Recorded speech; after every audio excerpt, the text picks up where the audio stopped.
All right, you know what we're gonna do? Here's what we're gonna do. Welcome everyone to the panel, part of the Afro-Latino section on US and the Caribbean.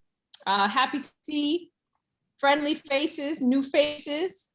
I'm admitting one more face. And I'm really happy about, the section and our panels thus far. So I look forward to having another really great conversation, a really great transnational conversation. And I will let each panelist introduce themselves before they present. And we can kick it off with Cory, since Cory is the first person in my on my order of faces. And then we'll follow with Fernando and then Michelle. Okay, we can do that. And we'll take about 10 to 15 minutes each, since it's 3 presenters, and then we can have I'll give my comments and then we'll do our Q&A. I'm sorry, you said how many minutes? 10 to 15? Cool. 10 to 12? Let's say 10 to 12, since people always go over.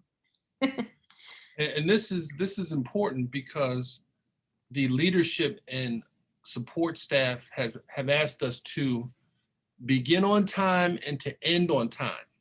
All the panels, all the sessions, even though, again, we may have some flexibility, but our mandate is to end on time. All right. All right. Can I just double check to make sure that I can share my screen? Yes, I think everybody's been able to so far. All right. Yep. There we go. All right. Well, good afternoon, everyone. So great to see friendly faces, as Danielle said. My name is Cory Gooding, assistant professor at the University of San Diego. And oops, sorry, I'm getting a interference here. Okay, you can all hear me. And so I wanted to sort of speak a little bit about a project that has been ongoing and in various forms, sort of examining Black ethnic attitudes and behaviors with a particular focus on Black West Indians. I am, this iteration of this paper is really fresh, and so I really do welcome your suggestions and feedback. So I'm just going to start with a short video here, and hopefully that will play, because I know videos can add another element of technology to the equation.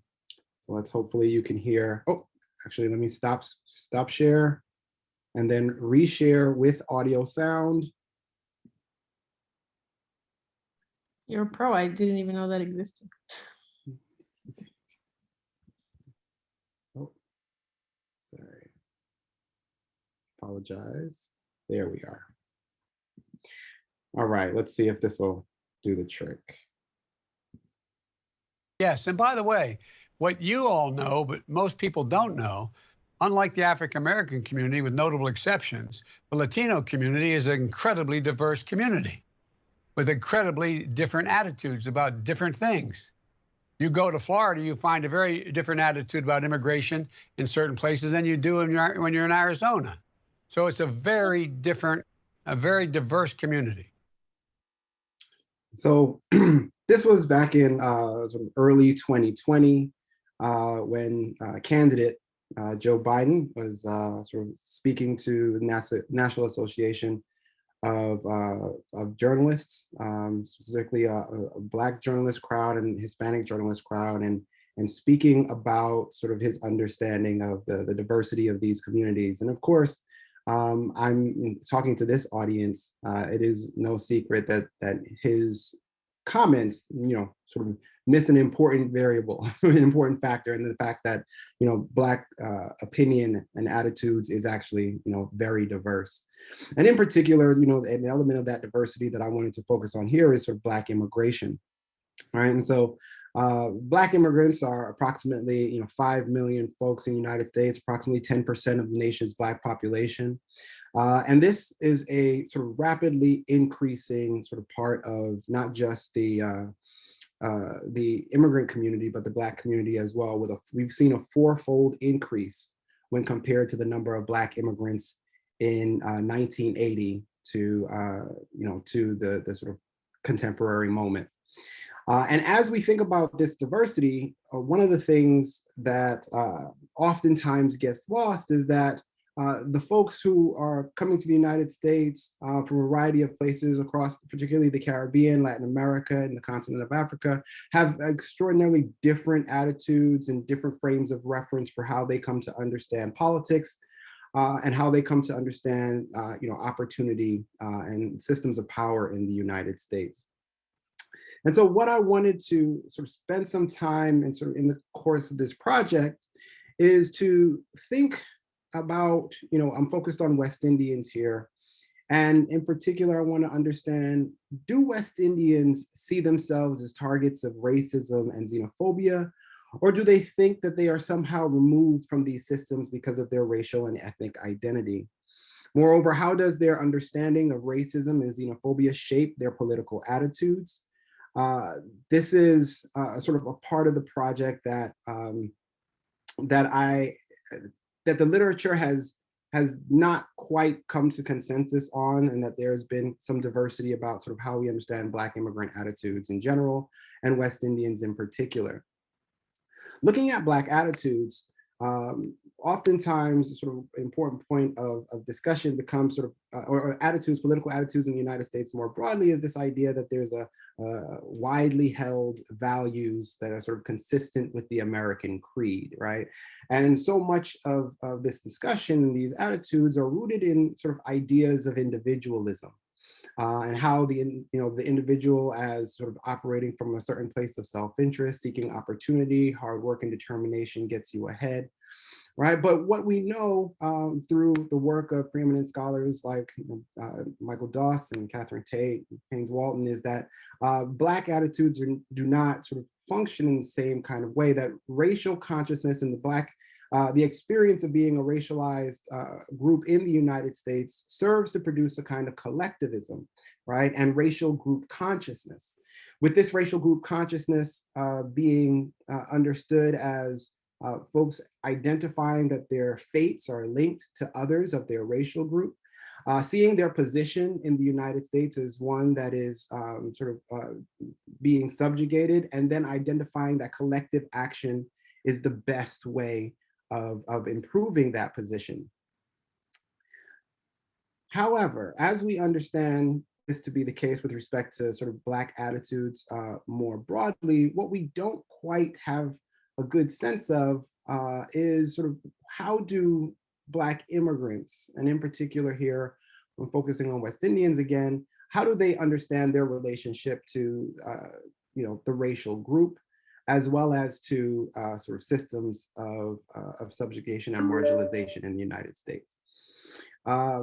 The early in work and really important work around the question of Afro-Caribbean immigrants has been done by Ruel Rogers, and what he emphasizes in his research is the fact that Black immigrants and Afro-Caribbeans have maintained a special connection to their country of origin. And this connection to the country of origin can sort of be fueled by the myth of return, a belief that they're going to return home, or at the very least, the sense that they are not, deeply invested in the sort of politics of the host country, in this case being the United States. Meanwhile, Mary Waters would highlight West Indian sort of ethnic distancing, as she understands it, between Black immigrants and African-American population, suggesting that by placing distance between themselves and the stigma associated with Blackness in the United States, they might advance their economic opportunities and social opportunities. Meanwhile, Christina Greer discusses elevated minority status as white people within local communities, and her focus is on New York, sort of elevating or seeing Black immigrants as somehow separate from the African American population. And yet, as we sort of see this persistent idea of a separation of Black immigrants, Candace Watt-Smith and Sharon Austin Wright will highlight that still a racial or diasporic consciousness persists, right? That there's still this idea that whether in this specific moment as a result of sort of systems of oppression or sort of speaking to a sort of longer historical moment or period, that Black immigrants do see themselves as connected to African Americans as a part of a broader diaspora. And a part of how Candace Smith sort of discusses this diasporic consciousness is that Afro-Caribbeans have to, and Black immigrants have to walk this tightrope, whereby at some moments they will see themselves and their interests as aligned with African Americans, and at other moments they'll see it as separated. Well, one of the things that I wanted to understand a little bit better is sort of how do they walk that tightrope? How do they understand themselves as sort of navigating their political sort of position and their social position in the United States? And through the work of sort of interviews and examining some of the social media posts from prominent ethnic media, I identified some key themes that I'm loosely calling as a part of a conflicted or contested Americanism, right? And this contested Americanism has sort of 4 key components. One is that the United States offers more economic opportunity than the country of origin. 2, that anti-immigrant bias and anti-Black racism undermine access to opportunity. 3, that nativism and white ignorance exacerbate racial tensions. And 4, that focusing on discrimination increases racial animosity and opportunities for discrimination. And therefore, West Indians demonstrate a preference for universalistic governing strategies. Part of what informs, this research, and I'll speak a little bit about each one of these components in here just a second. Danielle, please do check me if I go at time limits, because I kind of missed my slot there. So I conducted a snowball sample of first through second generation Black West Indians in New York and Los Angeles. Conducted 71, so there were 2 waves of interviews. The 71 semi-structured interviews that were conducted August 2011 to January 2013. And then there was a second wave, a sort of smaller wave, in order to sort of examine, what were the impact of the social and the political moment that was the the Donald Trump presidency, and how it might have shaped or altered their sort of political view as a part of the larger project. Part of the interview protocol asks questions about background, inter-ethnic relations, political interests, political behavior, political representation, and specifically the Barack Obama presidency and the Donald Trump presidency. All right, just to give you a small sample, a sense of sort of what the sample looked like of interviewees, and actually it's being cut off here a little bit at the bottom. In terms of the gender split, it was 61% female, 39% male. First generation was 56% and 43%. Second generation, the age distribution was about 18 to 60. And many of the interviewees understood themselves or defined themselves as sort of affiliated or as sort of politically with the Democratic Party, or sort of defined themselves as independent. In terms of political leanings, we saw sort of 40% liberal, 11% sort of said they were conservative, and 27% moderate, and 21% saying they don't know. In addition to that, and again, as a part of the broader project, I was also engaged in sort of looking at social media and the ways in which ethnic media is talking about sort of key issues in these political moments. So I looked at the social media posts of New York Carib News, as well as the Los Angeles-based Carib Press between October 2009 to August 2020, looking at how they talked about issues around immigration, criminal justice, Barack Obama, and Donald Trump. There was approximately 313 posts that sort of served as the basis for my discussion and my analysis. So just to share a little bit about the findings with the time that I have left, in terms of this theme around the land of opportunity, The United States offers more economic opportunities than the country of origin. The country of origin is an important frame of reference for my respondents. And one of the things that they highlight is sort of all the connections that they maintain and their identity, their sort of strong identity connection to the home of country does not change the fact that they recognize the United States as overwhelmingly a place of greater resources and opportunities for social mobility.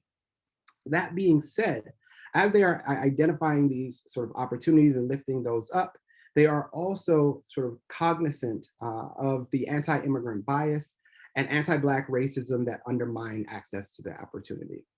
Right? And the ways in which this manifests is in terms of a particular emphasis on systemic discrimination, story after story of racial profiling, both from law enforcement and even sort of entering into sort of local businesses, become the sort of basis for sort of the stories here. And when asked about whether they have ever experienced racial discrimination or racism, the stories are harrowing, going from sort of microaggressions all the way to violent interactions with law enforcement or violent interactions with community members, other folks within their sort of neighborhood.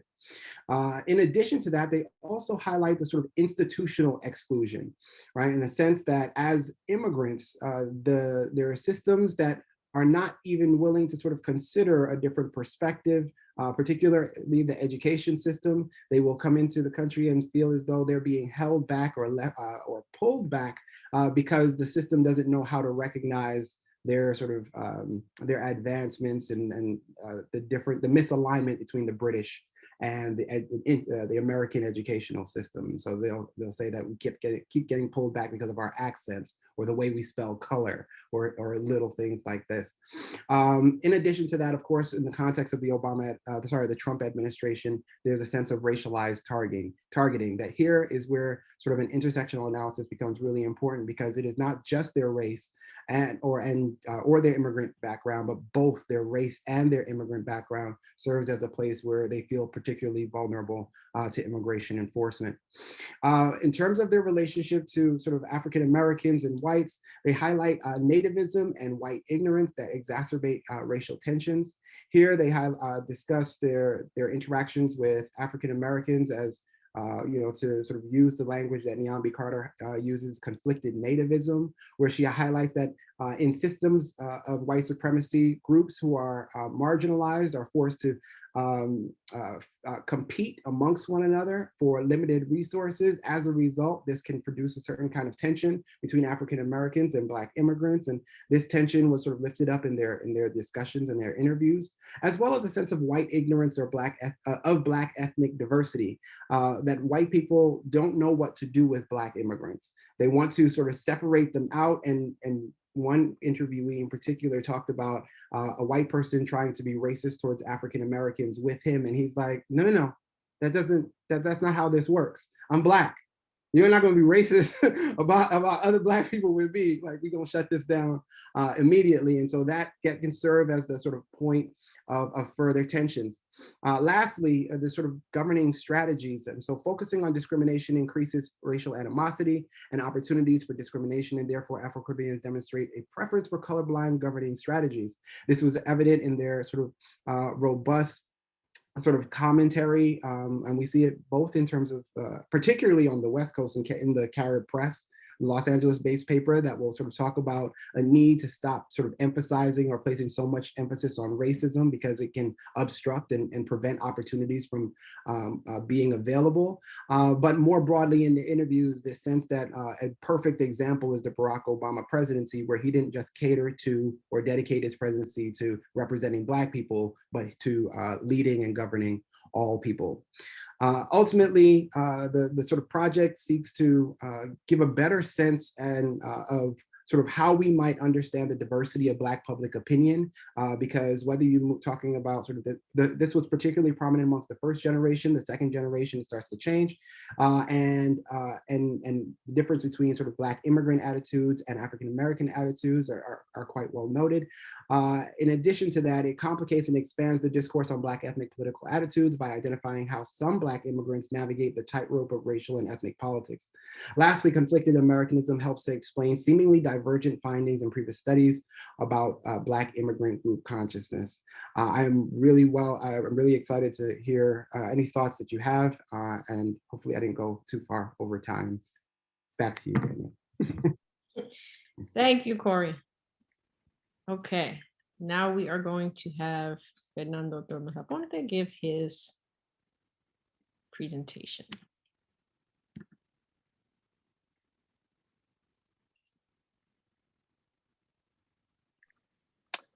All right, can you all see my slides? Yes, we can.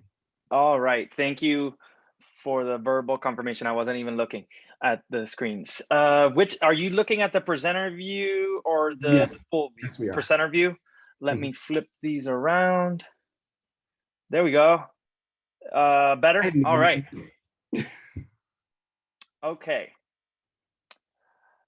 Well, thank you, Cory, for kicking us off. That was really fascinating, and I think we're going to have a great discussion. Let me start by saying that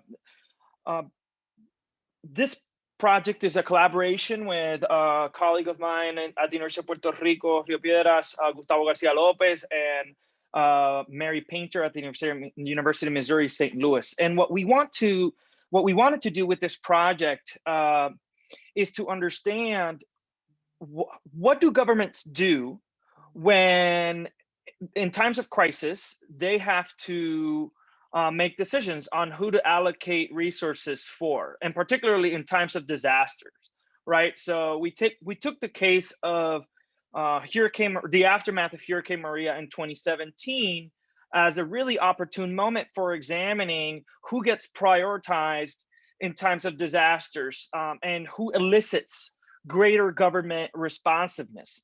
It's an opportune case for a number of reasons, one of which is that there was 100% complete power outage in the entire archipelago of Puerto Rico.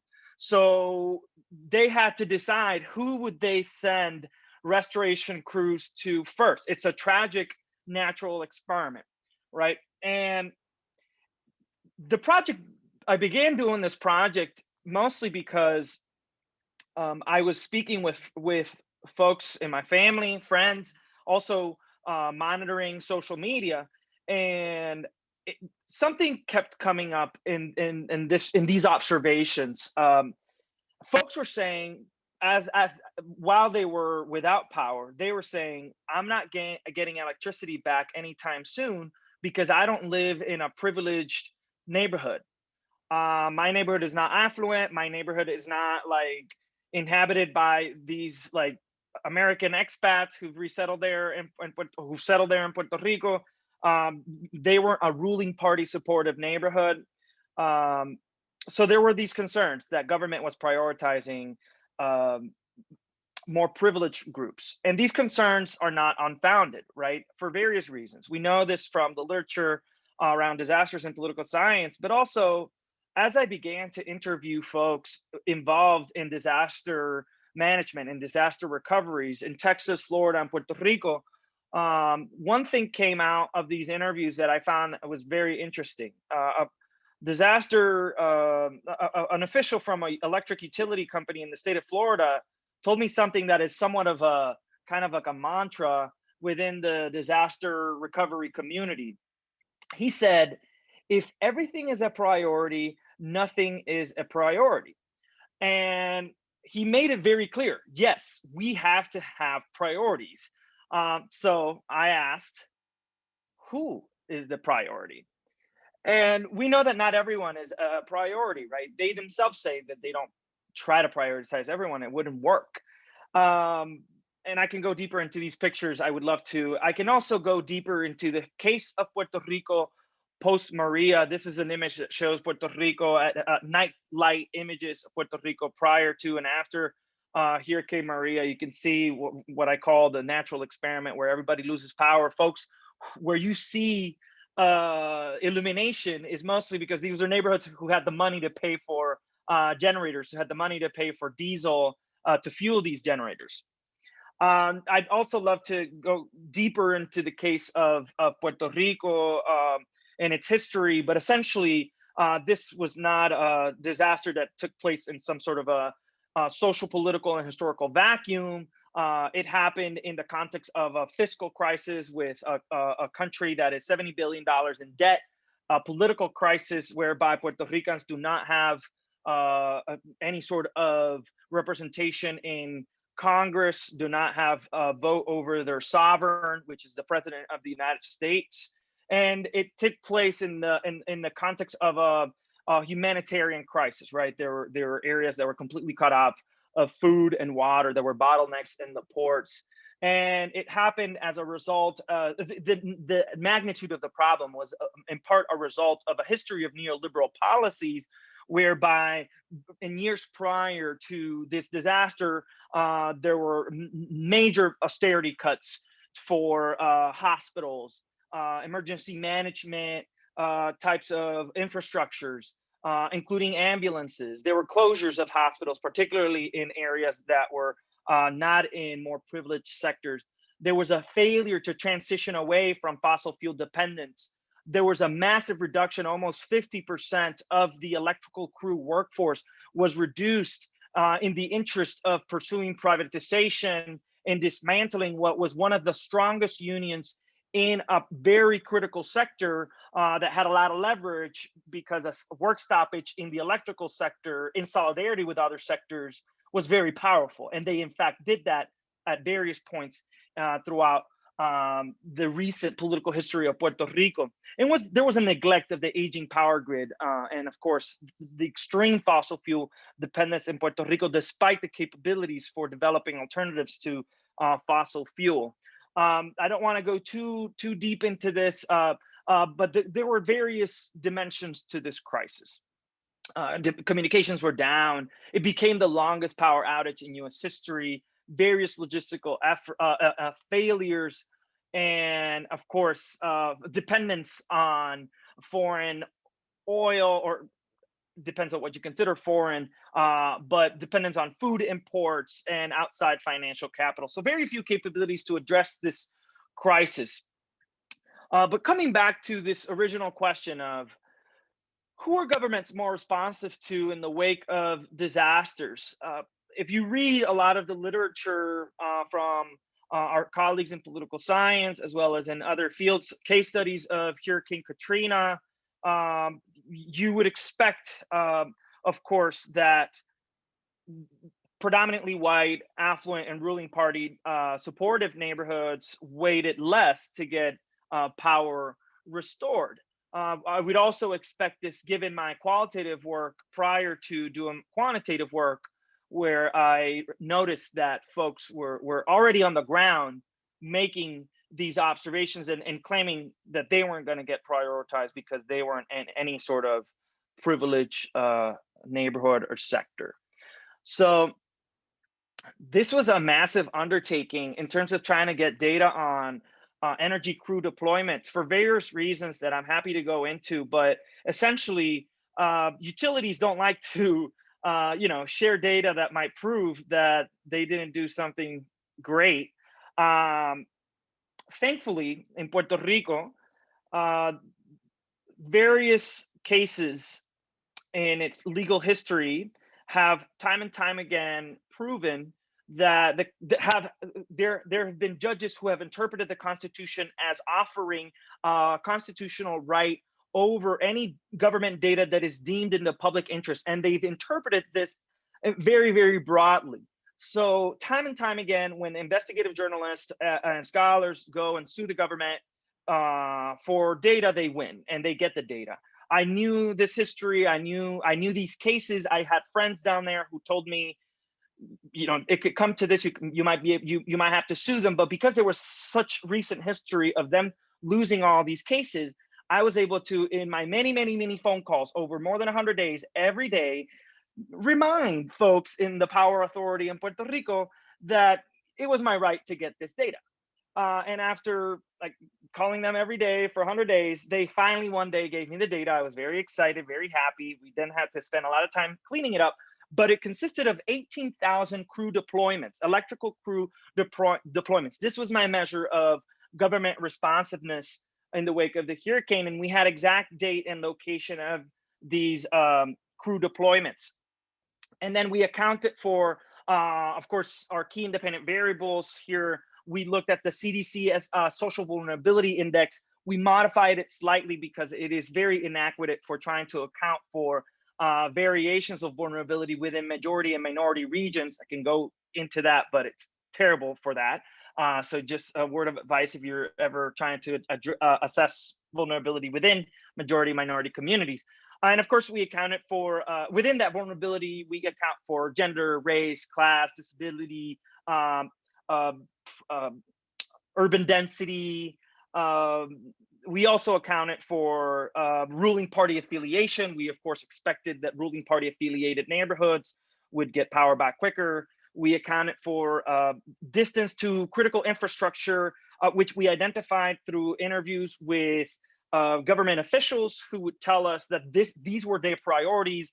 And we also accounted for logistical aspects that the industry, the electric utility industry, has said that that it's their priority, right? So they have a series of priorities that I can go a little deeper into. But let me tell you what I found, and essentially, I really confirmed a lot of the expectations of folks on the ground and what we would expect by reading the literature.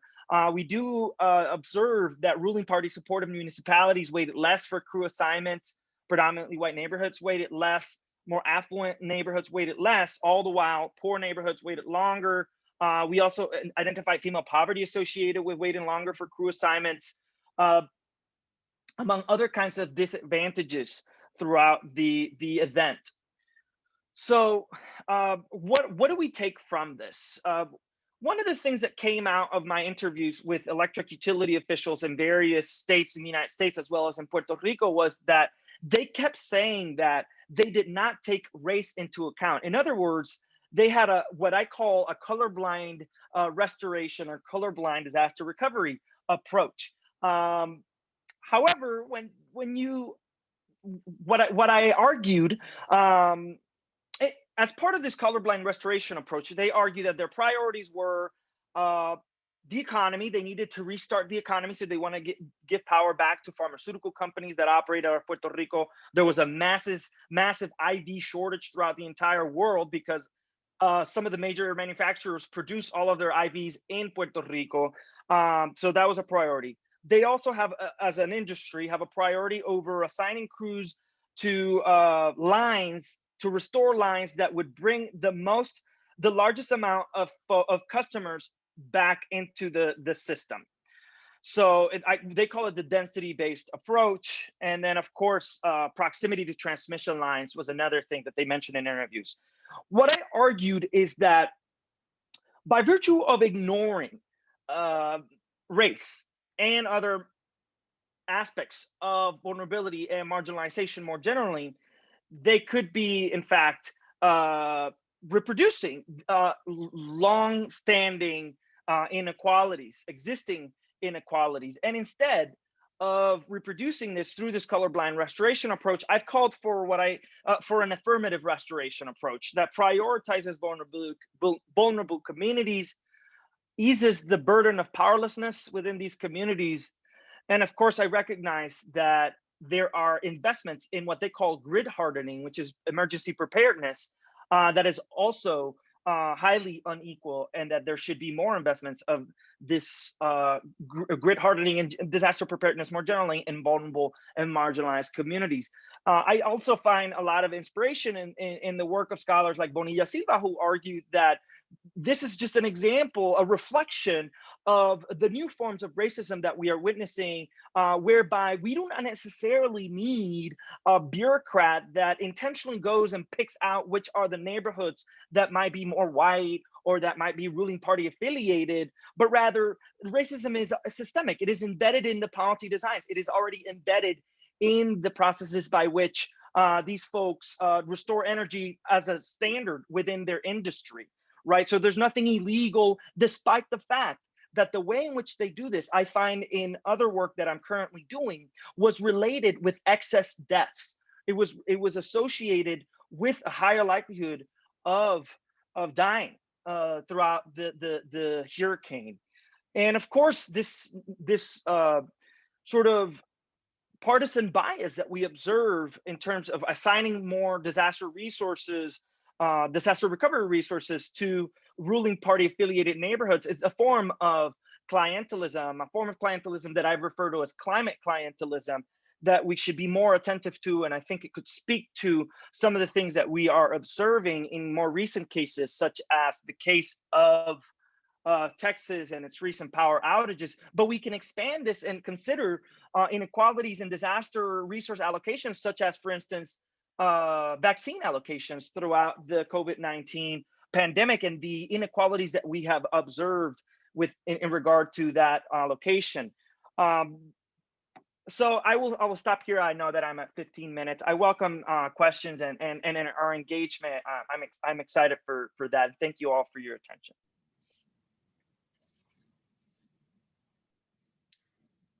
Thank you so much, Fernando. Thank you. Oh, go ahead.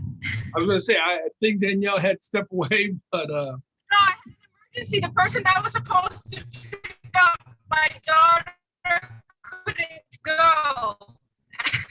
Okay. Michelle, and so I had to run and get her, but I'm on my hotspot. okay, Danielle, we can barely hear you, but let's let Michelle go next. Sounds great. Thank you so much. And thank you to Cory and Fernando and Danielle for presenting, even though clearly it's a hectic time now, but I appreciate everyone who's here and attending. I'm going to go ahead and share my PowerPoint screen. Make sure to set it up. Everything okay? Can everyone see? And not the presenter view, the other view? The presenter You have the view presenter right view, now. so you want to swap displays. Gotcha. Thank you for that tip. Swap displays. Wonderful. This is better? Okay. Great. So I'm going to be speaking to you all on this paper that I've been working on. It's also in its medium stages. Hopefully I'll get it cleaned up very soon so I can aim to publish. But this paper is on transnational Black consciousness raising through social media from the US to the Dominican Republic. So a brief introduction. As we know, the year 2020 has been unmatched in many terms, but particularly in globalization and protests against anti-Blackness. Many have described the BLM protests of last year as the biggest social movement in the history of the United States. And I think these concepts go together. The rise of the Black Lives Matter movement, BLM, I'm going to refer to it as, this summer led to the solidification of BLM as an ideology and its international spread through social media to its adaptation as a transnational racial ideology, which is a new concept that I've been developing. And I think that BLM spread to the Dominican Republic, it's an ideal case study of this concept. So just some terminology to situate this theory. So here I have ideologies, social movements, transnational ideologies, which I don't think have been described much in the literature thus far. And then the concept that I'm developing, transnational racial ideologies. So ideologies are frameworks of ideas that organize sets of individuals and social political attitudes. So here we see a collection of attitudes that influence the way people think or act along a variety of policy lines. And they help socially sort individuals into social cleavages of other like-minded individuals. So here I have some examples. Liberalism is an ideology, conservatism, neoliberalism, Marxism, Bolshevism, social democracy. However, social movements are quite different. These are networks of interactions between individuals engaged in a political or cultural conflict on the basis of shared collective identities. They can emerge as a result of an instigating event in question and lead to protesting said event. They can exhibit claims by those who lack power to those in power. They embody shared beliefs of solidarity and community. And most importantly, they work towards a concrete common cause or direct policy change. So the Arab Spring, for example, is a social movement, the abolitionist movement, anti-apartheid, Black Lives Matter, specifically in 2014 at its inception. So what these movements have in common is that they're working towards a very specific policy or regime change. They're working towards ending the carceral state and imprisonment. They're working towards ending apartheid. And in the case of Black Lives Matter in 2014, working towards ending police brutality specifically. Transnational ideologies, however, are frameworks of ideas that originated in one national setting, and after undergoing a process of informational flows and transnational adaptations, they transcend this original context and are applied to new contexts.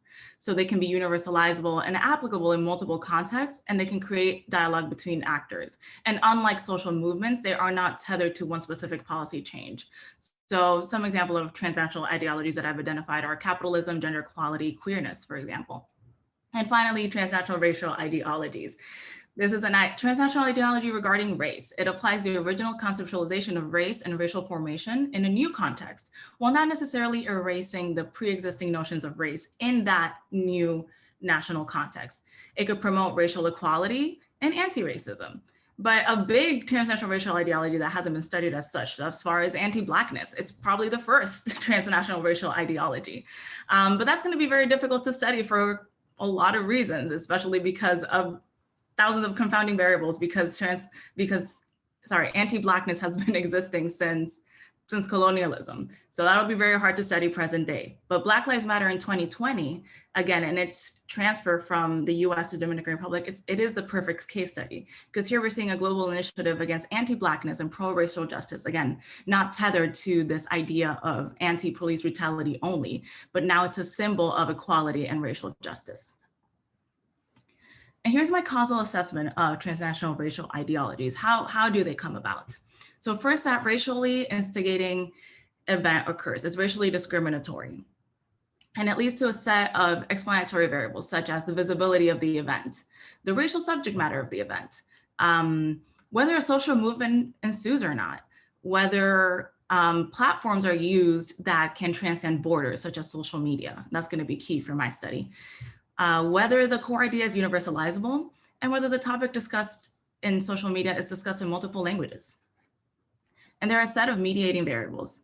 Opinion leaders, people with large social media followings, are a huge mediating variable, whether they can give visibility to an event, the amount of people sharing the information, whether the diasporic community shares the messaging. They can be this kind of bridge between, whether new hashtags can emerge in a local language if we're using Twitter, Instagram as a topic of study, whether the topic is discussed in regards to events in the new local context. And finally, we have the outcome variable of becoming a transnational racial ideology, which is measurable then by communications exhibiting a framework around racial justice that has developed independent of the original event in a new national context and used to address issues in that new context. So here's my case selection. So why study this in the Dominican Republic? I boiled it down to 3 reasons, but of course there are many. So basically we have a Black majority country with a politicized history of anti-Blackness, from the triangle slave trade to Trujillo and beyond colorism today. We have proximity and physical distance and economic interest to the US, again, which is the original country where BLM started. And not only to the US, but its sphere of influence in terms of political, historical, and social ties, and immigration flows, as Cory was speaking about earlier. And finally, racism without race. That's what we have in Dominican Republic. We have a racialized colorist order under Dominicanidad, which is this racialized order, this racial ideology that has been domestically established throughout history and enforced by different political elites, where everyone is equally Dominican, yet materially not everyone has equal access to this Dominican identity. This Dominican identity is the ideal criollo, the ideal criollo meaning person from the islands who happens to be of white skin and is a farmer and is middle class. That is the ideal of Dominicanness under Dominicanidad, according to the scholars. And going back to transnational and ideological information flows, this is how I've observed this change coming about, this US ideology becoming a transnational racial ideology. So I boiled it down to 6 basic steps. So we have the US-based event, which is a high visibility, especially socially aberrant event of racial violence that occurs in the US. So this event will activate Black consciousness in the US. So for example, the murder of unarmed Black people, such as Trayvon Martin, Mike Brown, most recently Ahmaud Arbery, I think I misspelled his name there, I'm so sorry, Breonna Taylor, and George Floyd. Then the information flow begins. The event receives a rise in news coverage, which subsequently leads to opinion leaders and prosumers sharing this information. So we have ideological rhetoric, we have high profile and socially aberrant event where prosumers are likely to share and or comment the high profile event to maybe preserve their image because they're a celebrity, but most of all, it's giving visibility to the event regardless of the reason. We have transnational reach, which is very likely. So we have event hashtags that hashtag BLM, hashtag say her name, that start in the original context, but have that transnational reach. We have people talking about this in different languages. We have that transnational reach confirmed, which is when the diasporic social networks lead to transnational conversations about racial ideology. So US Dominican prosumers and DR Dominican prosumers share their content. Thus, the social networks begin to engage transnationally.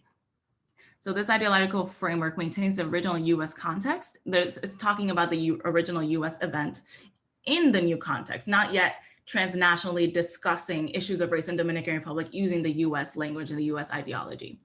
And then the next step, finally, we have the transnational ideological adaptation. At this stage, individuals in the secondary country begin engaging in the US ideology on racial justice and Black consciences on the local status quo on racial hierarchy. And they try to use this language about race, talking about Blackness, for example, which is not in the Dominican canon under Dominicanidad, and talking about Blackness in terms of issues happening in Dominican Republic. And here's where we see new hashtags. We see Las Vidas Negras Importan, which is Black Lives Matter, but in Spanish. We see hashtag Pero No Somos Racistas, which is a Dominican-centered hashtag that means hashtag But We Are Not Racist.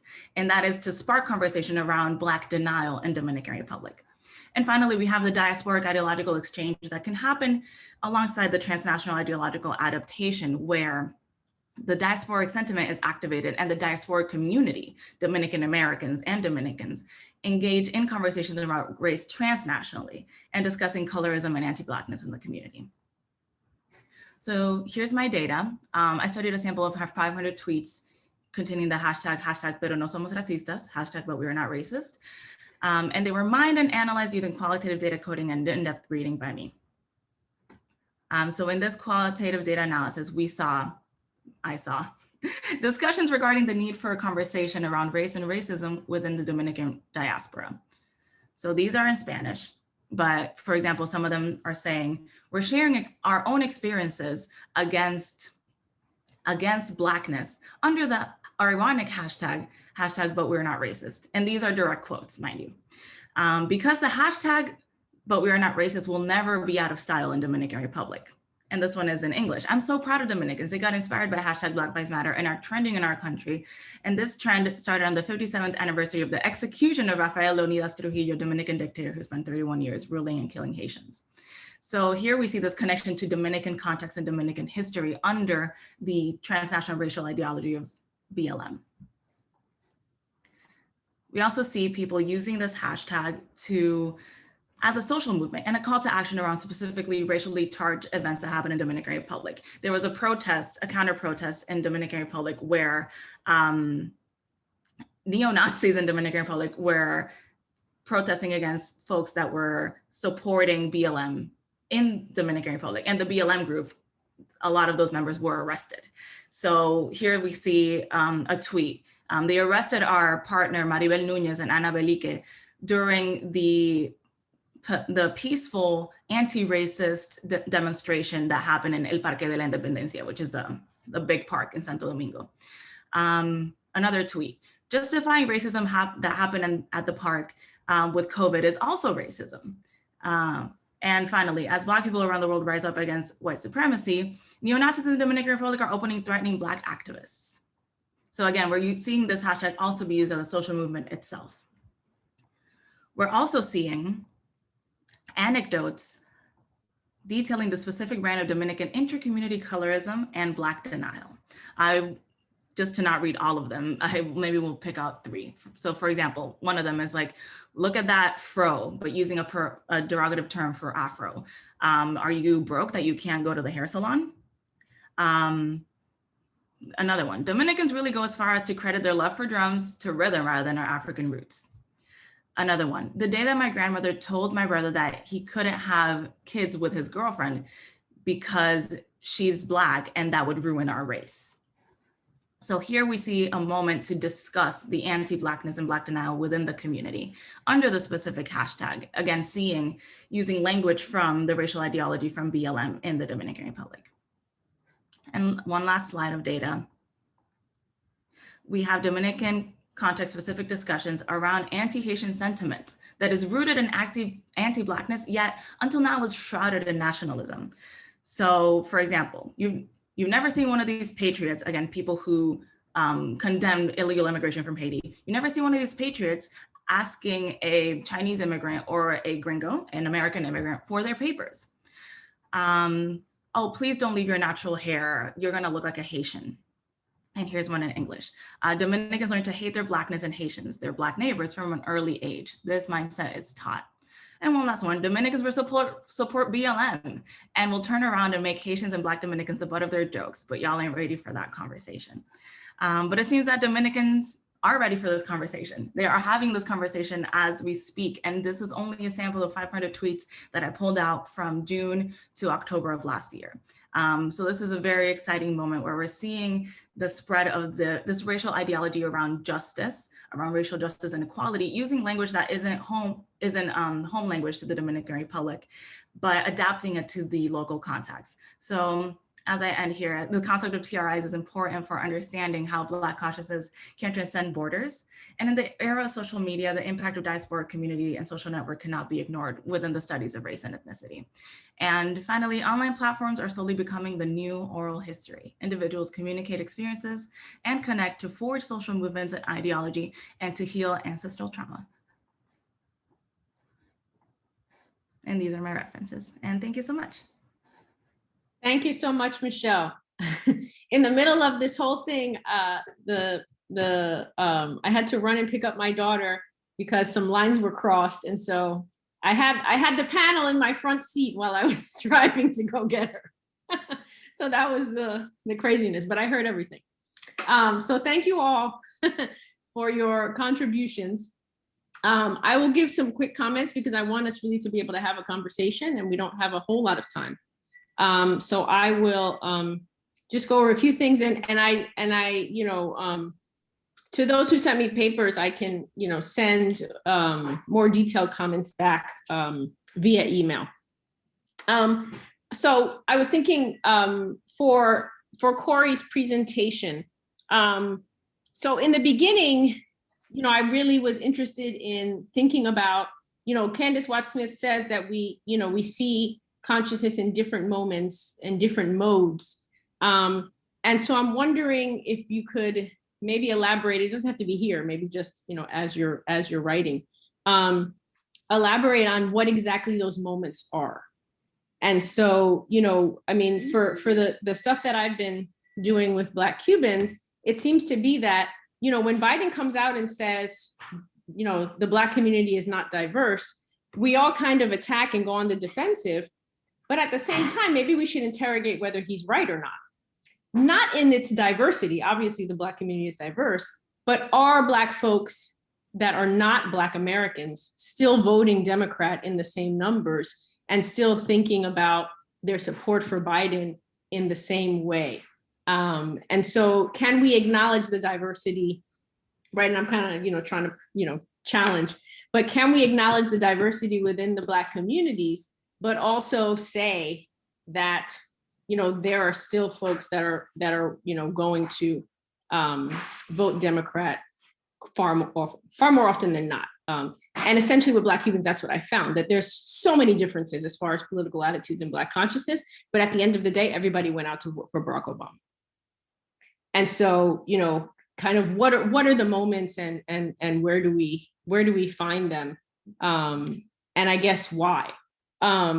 And then I was also thinking about just the relationship between political attitudes and generation, first versus second generation, age, just elaborating a little more on, what kinds of variables are shaping Black consciousness in particular and those different political attitudes.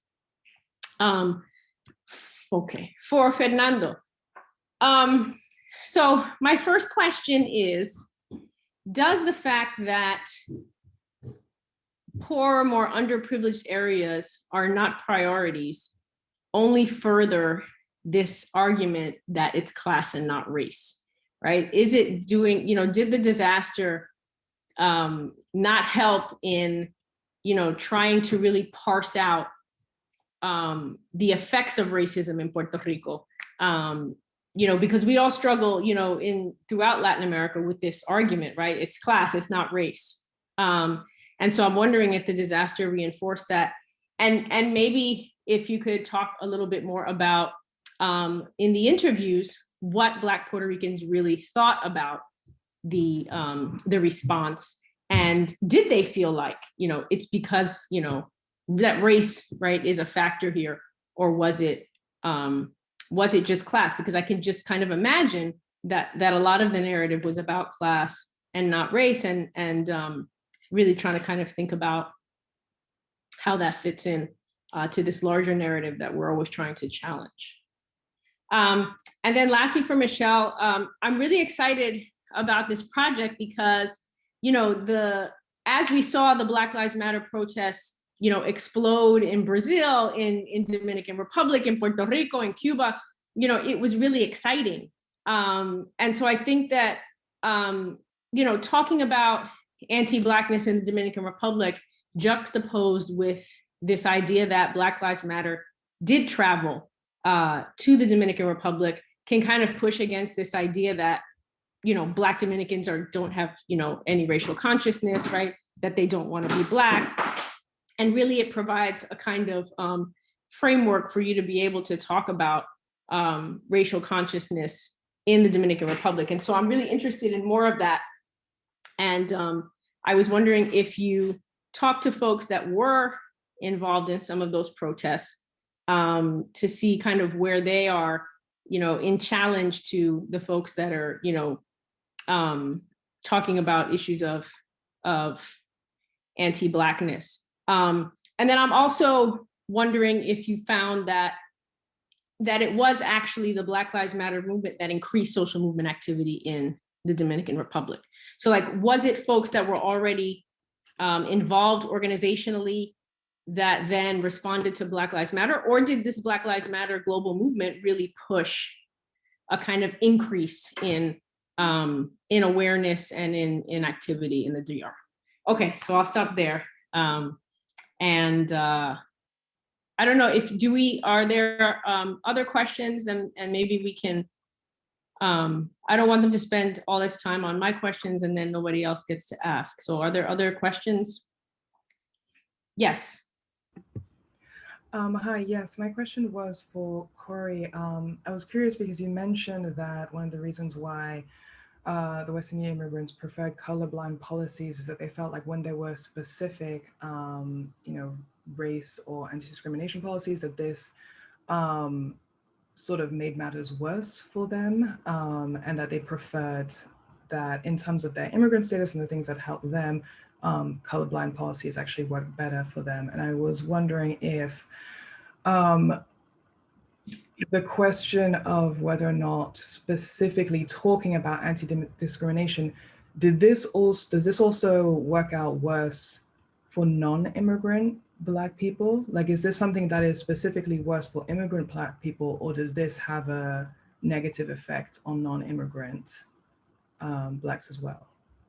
So I want to make sure that I don't mix I want to make sure I answer your question. So I would not argue that focusing on anti-Black racism sort of qualitatively, sort of makes matters worse. But in terms of the perceptions from some of the sort of interviewees, and in terms of some of the tweets that I found, this was the sort of argument that was being made. Right. And so I just want to sort of make that distinction. And a part of what I think is inspiring that as well is, another part of the project I speak to this is the sense that, colorblind policies is the frame of reference for folks from the Caribbean, right? There aren't sort of targeted policies sort of based on sort of addressing anti-Black racism in Jamaica, right? And so to sort of, this frame of reference is not only shaping their sort of comparisons between, the country of origin and the country in which they're in, but it's also shaping the kinds of strategies that they see as most likely to affect positive change. So so I just wanted to make sure I make that distinction. Hopefully I answered your question. Yes. So then curious, because this is based on their perceptions. And is there any sense, like, you mentioned that there were generational differences. Is this because they don't realize that they actually are being affected by racist policies, or that they genuinely don't think that race-specific policies would work? So the tweets, the sort of comments were sort of, and that's, what makes there's interesting sort of contestation within the themes, right? Is because there is a recognition that anti-immigrant bias and anti-Black racism exists, and they obstruct access to opportunity. At the same time, there's also this sense that an overemphasis or sort of a too much sensitivity to that can then sort of produce a situation where you're not allowed to, so some of the folks use the language of being able to brush it off in some moments and sort of push through, right, is something that they're able to do, and as a result, may be able to get access to more opportunities. But that by putting too much of a sort of keen emphasis on it every time it sort of rears its ugly head can prevent opportunity and prevent sort of progress from taking place, at least, from some of these respondents, particularly first generation. Other questions?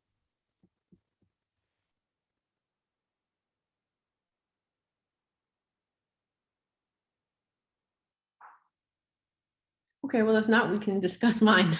I have a question. Yes. Yes, so I know your work focuses on, I suppose, migrant populations from the Caribbean, or essentially from the Americas. Is there any analysis of, or in your groups of migrants from the African continent, both in terms of things like political, just kinds of positions, ideologies, feelings about the kind of racial dynamics in the United States of America, which for many African migrants is really something very, very different than perhaps it would be for migrants from the Caribbean or Latin America, where they might be much more familiar with issues around race in terms of, kind of social, society, history, economics, etc. And so I don't know because your point, and is a very strong point about, the Black electorate, the Black population in the United States of America is very diverse. And often in many discourses, all we hear about is the Black population versus the white population, Black voting behavior. And then it's conflated often with African American and Black are used almost interchangeably. And so, of course, Black migrant populations of first and second generation almost become, just invisible. And so it's good that one is digging deep into this. But as I'm saying, the Black population is also very, very, the migrant Black population is also very diverse as well. And so I don't know if you've done any or reached out or read the literature or cooperating with looking at those kinds of diversities within the Black migrant population. Absolutely. Thank you so much for that question. Your point is really well taken. This project particularly focuses on folks from the English-speaking Caribbean, but the work by Christina Greer and by Candace Smith do a fantastic job of looking at the diversity within Black immigrant communities. In addition to that, I'd say that Christina Greer's book focuses on New York within sort of the labor union sort of circles.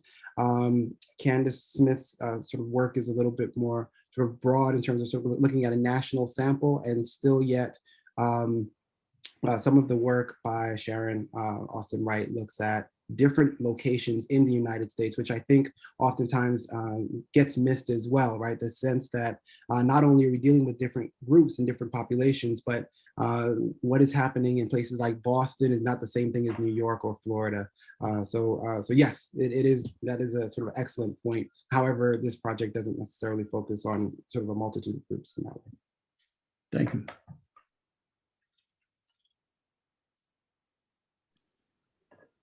I got a question, unless Danielle, you want to answer. Oh, I want your questions. Okay. No, so I was curious about, I mean, this is a general question, I guess, for the panel, and then I guess I had a specific one too. First of all, I enjoyed all the presentations, so going in and out, but I enjoyed them, so the one thing that I was curious about is this idea, I think Danielle brought this up, about this idea of diversity within the Black community, right? And sure enough, we know, and especially here in the Twin Cities, that, I mean, it's very, very clear here. So there's diversity all across the country. But I'm curious about the politics, right? So yes, we're diverse, but when you do a public opinion poll, or if you see voting, how do you capture that? Because, you know, with Latinos, Afro-Latino, so it's just so funny how, you know, people are like, well, with Latinos, and we know most Latinos are Mexican Americans in this country and classify as white. But how do you see differences? Because there's not like a whole group of Blacks that are voting for the Republican Party. So I'm just wondering, have you guys looked at ways, I'm thinking about how you can capture this, because I've read Candace's book, I've read Christina's book. I was just thinking about, and Danielle, your book too, and Mark, everyone's book. I wonder, how can you capture how the diversity within the community forces the long-standing Black community to change their agenda? So it's not necessarily a question about, do they differ? It's how does the immigrant, I mean, because it's a long-standing tradition, right? West Indians coming in and influence Black political thought, you know, from Garvey and everything. So it's more of, is there any way of kind of looking at that to see, instead of saying, oh, you know, well, when we look at a public opinion poll, they pretty much think the same way, they vote the different way. But I'm just thinking on the issue of immigration. I mean, that's, I imagine those groups are pushing the long-standing Black population to kind of pay attention to those issues. And I've noticed that the CBC is starting to address those issues more. So I'm just curious, is there some work out there? Are you guys thinking in that direction?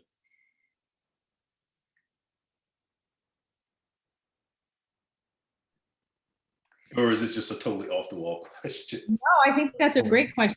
I think, I mean, I would think of it primarily in terms of, I mean, I'm not doing it, but I think that somebody that would be looking at it in terms of local politics. I don't think the diversity of the Black community has reached beyond local politics as far as agenda setting is concerned. I think perhaps the CBC is starting to look at this, but overall, you know, I would think that local politicians are paying more attention to this than on the national or state level. But I think it's a great idea. I think we also are still in a place where we're, I mean, as scholars, figuring out what the political attitudes are, and figuring out, you know, where folks stand and how these differ between communities, right? You know, Afro-Latinos, but then also, you know, Afro-Cubans versus Afro-Dominican, you know, versus Afro-Mexicans, and how people, you know, there's just so much diversity and so much going on. But I think that's, I think particularly with the CBC, that's a really interesting issue to think about. I don't know if other people want to. Yeah, if I could chime in, the first thing that I thought when you were asking that question is about coalition building. And that's some research that I've been wanting to get into, particularly coalitions, which is funny. It's like calling it a coalition between Black Americans and Afro-Latino Americans. It's like we're looking at the same thing, like it's like an umbrella. but it doesn't function that way in politics. And like echoing Danielle, I do think local politics is the way to go. And I've been thinking about doing some research in New York about coalitions between African Americans and Black Dominicans. And I think a lot of that has to do with sort of what I've been studying too, the Black consciousness with a lot of Black Caribbean immigrants particularly, and whether or not that's has been activated, and whether or not Afro-Latinos in the US, especially older Afro-Latinos, younger Afro-Latinos, some research has shown are very Black conscious and politically activated within BLM. But then older Afro-Latinos, I think of my dad, for example, who, if they had to choose between like a social movement or a political group, he's gonna side with the one that speaks Spanish because he doesn't understand English. So I think we need to think about how we're bridging gaps between Black Americans and Black Americans that are Afro-Latino or are just recent immigrants. And issues of accessibility, I think, are important to note here. But yeah, I don't have an answer, but those are the things that came to mind.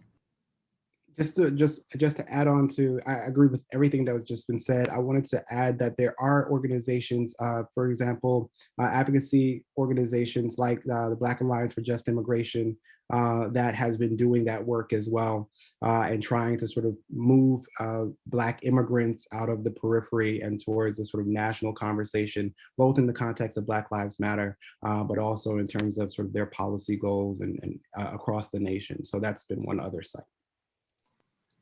Can I just offer one shameless plug here? Well, it's kind of inserting the conversation. I too have been dipping in and out on 2 laptops because I'm trying to get everything in. But my remarks are, again, I appreciate all of the presentations, and my remarks center around including African refugees in this conversation. I had my book was just released in 2020 on Somalis in the US South. And a chapter looks at, well, I should say the entire book looks at their attempt to integrate, or the integration challenges that they face when they are placed into that socially constructed category of Black.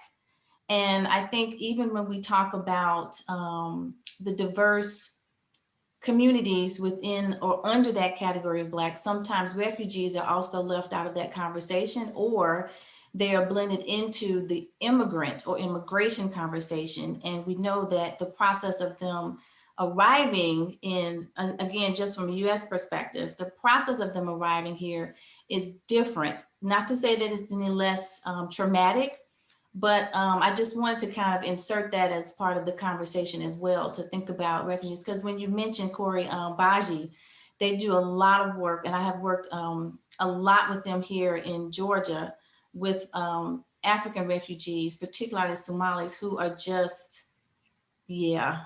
So just wanted to offer that as part of the conversation as well. Okay, do we have any other last comments or questions for pondering post-panel? Yes, Michelle. I actually have a question towards Fernando. For some reason, this phrase stuck with me during your presentation, and like the politics of prioritization.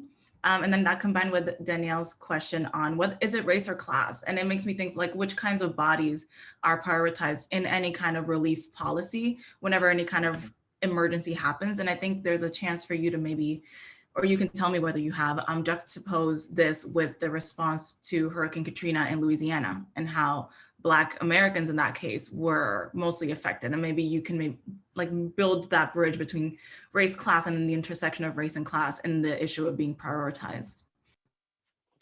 Absolutely. I mean, and when you read this literature on inequality in the wake of disasters, Hurricane Katrina is really the main case study for folks.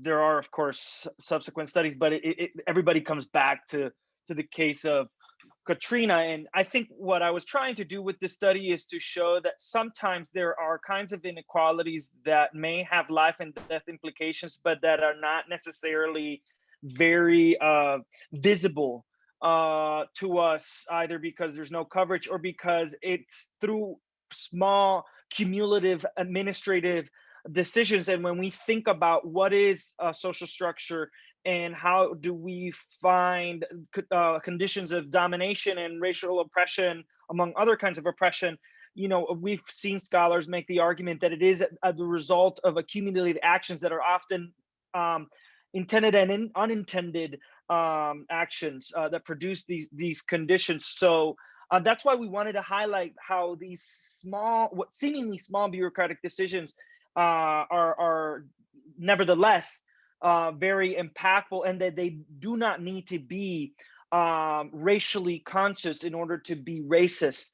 But to come back to this question of whether it was class, we had, this was already rejected at High Impact Journal. You know, we figured we'd try. We went to Nature Energy. They didn't want it. They didn't understand it. One of the things that they told us was that, of course, it would take longer to restore energy to opposition party supportive neighborhood because they also happen to be the poorest. And I'm like, so I ran the data, and you look, when you look, the ruling party elicits more support from poor Puerto Ricans, and it has been the case over the past 10 years. We even ran the data, we put it in the appendix for the second try when we submitted it, which goes to show, even after you give a ruling party your support, it is not enough to elicit government responsiveness. There are racial dynamics in play, class dynamics in play, that you cannot overcome by virtue of lending a party their support. And I think that's why there is such a need for trying to assess the diversity among racial groups well beyond their partisan support. And it comes back to the question that Michael raised of, you know, they still vote Democrat. Well, yes, but when you then look at their ideologies and how they differ on that, and the kinds of differences that we've seen emerge within movements like, you know, the Movement for Black Lives and other establishment organizations, you see these internal differences.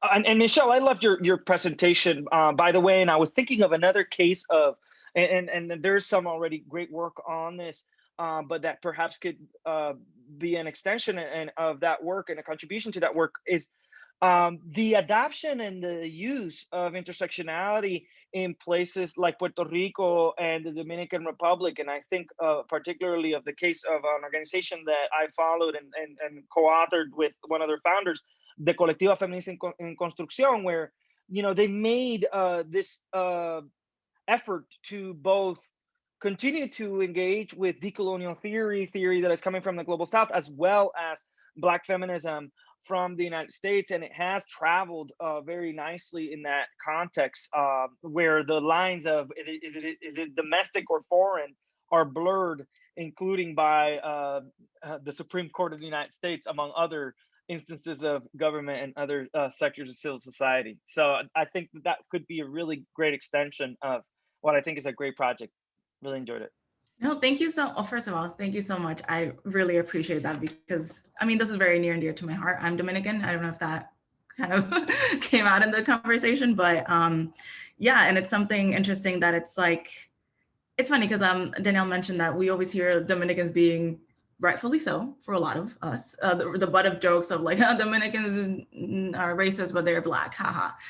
But within that, there's also a lot of invisibility around, as Danielle mentioned, Dominicans that aren't like that, or like just shifts that are happening and racial battles are being fought on the ground. And that kind of joking rhetoric, as funny as it is, it does obscure the work that Dominicans are trying to do and what they're fighting against. They're fighting against a whole history and contemporary as well of elites obscuring race in favor of this Dominican identity, something that it's done in most countries as nationalism, but in the Dominican Republic, again, we have a majority Black country where elites are continuing to pretend that race is not a factor in anything, and that Dominicans themselves are a whole race in direct opposition, diametrically opposed to Haitians.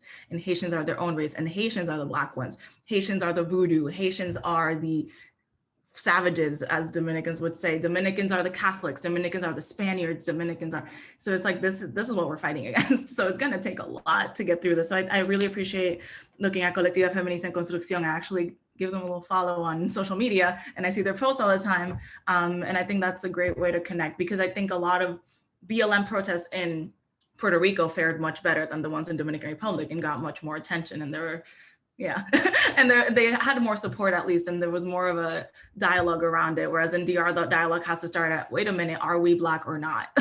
And people actually tackling that and being like, wait a minute, we are. Like, it's like starting from even before the activated Black consciousness. It's like, first find the Black consciousness and then activate and being able to use it in a social movement. So yeah, I really appreciate that.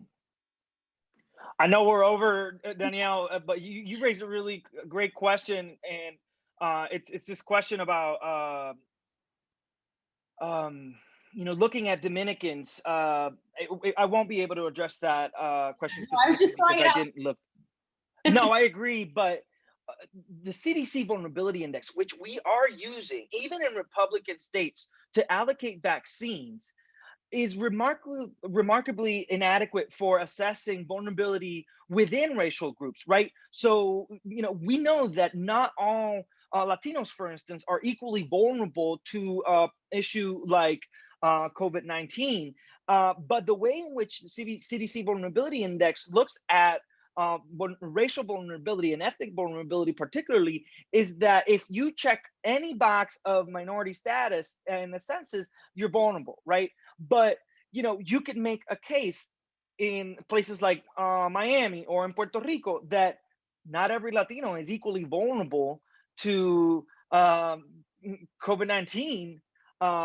So what we did in the case of Puerto Rico is that we actually took Hispanic and Latino out, where 98% of people identify as Hispanic or Latino, and then we added other racial minorities, which is mostly Black, because there's less than 1% of any other racial minority in Puerto Rico. And that's how we got our measure of racial vulnerability. Yeah, okay, we're gonna talk more about this offline. Thank you so much, everyone, for the great conversation, the great presentations. This is a great panel. So I will see you all soon. Bye-bye.